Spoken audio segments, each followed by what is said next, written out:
सिर्फ हिजाब नहीं, क्रिकेट प्रशासन से लेकर 3 तलाक और दिल्ली सरकार के प्रशासन से लेकर हत्या तक के मामलों में सुप्रीम कोर्ट की बेंच में जजों की राय अलग अलग रह चुकी है।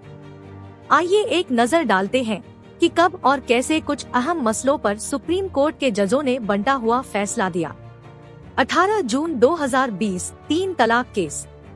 करीब 24 साल पहले 1998 में इंस्टेंट ट्रिपल तलाक के एक मामले में जस्टिस आर भानुमति और जस्टिस इंदिरा बनर्जी की बेंच ने बंटा हुआ फैसला दिया था।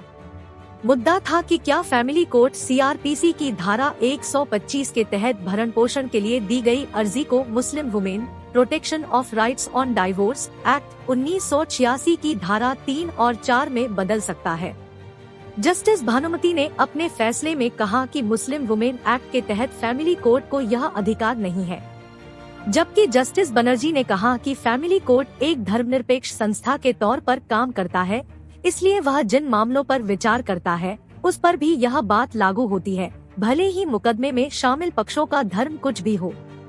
2 जजों की बेंच के बंटे हुए फैसले के बाद मामला बड़ी बेंच में पहुंचा, लेकिन 22 सितंबर 2022 को जस्टिस संजय किशन कौल की अध्यक्षता वाली 3 जजों की बेंच भी उस बंटे हुए फैसले का मामला सुलझा नहीं पाई। हालांकि बेंच ने एक नया मेंटेनेंस फॉर्मूला सुझाया और उम्मीद जताई कि दोनों पक्षों को यह मंजूर होगा। 14 फरवरी 2019 दिल्ली में सर्विसेज पर किसका कंट्रोल? दिल्ली में सर्विसेज पर किसका नियंत्रण हो, इसे लेकर जस्टिस ए.के. सिकरी और जस्टिस अशोक भूषण की 2 जजों की बेंच की राय बंटी हुई थी। हालांकि anti corruption bureau, electricity reforms act और कमीशन ऑफ इंक्वायरी एक्ट के तहत कॉम्पिटेंट अथॉरिटी जैसे 5 अन्य मसलों पर बेंच की राय एक थी। जस्टिस सिकरी ने अपने फैसले में कहा कि जॉइंट सेक्रेटरी रैंक से ऊपर के अफसरों के ट्रांसफर पोस्टिंग का अधिकार दिल्ली के लेफ्टिनेंट गवर्नर के पास रहेगा। बाकी अफसरों के ट्रांसफर पोस्टिंग का अधिकार दिल्ली सरकार के पास रहेगा। दूसरी तरफ जस्टिस भूषण ने अपने फैसले में कहा कि सर्विसेज पर पूरी तरह एलजी का अधिकार है, यह दिल्ली सरकार के अधिकार क्षेत्र से बाहर है। मई 2022 में तत्कालीन सीजेआई एन.वी. रमन की अगुवाई वाली 3 जजों की बेंच ने मामले को 5 जजों वाली संविधान पीठ को भेज दिया। 28 जुलाई 2015 आतंकी याकूब मेमन का डेथ वारंट मामला।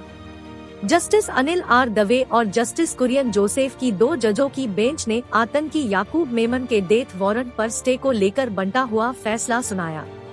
जस्टिस जोसेफ ने कहा कि वह अगले आदेश तक डेथ वारंट पर रोक लगा रहे हैं, जबकि जस्टिस दवे ने वारंट पर रोक लगाने से इनकार कर दिया। अगले दिन 3 जजों की बेंच बैठी और डेथ वारंट पर रोक लगाने से इनकार कर दिया।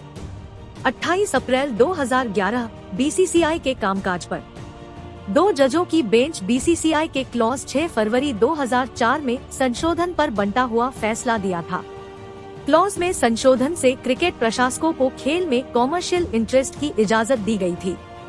Justice J.M.. पांचाल ने क्लॉज 6 फरवरी 2004 में संशोधन की वैधता को चुनौती देने वाली याचिका को खारिज कर दिया, जबकि जस्टिस ज्ञान सुधा मिश्रा ने याचिका को यह कहते हुए मंजूरी दी कि बीसीसीआई के पदाधिकारियों का किसी आईपीएल टीम एन श्रीनिवासन में हिस्सेदारी नहीं हो सकती।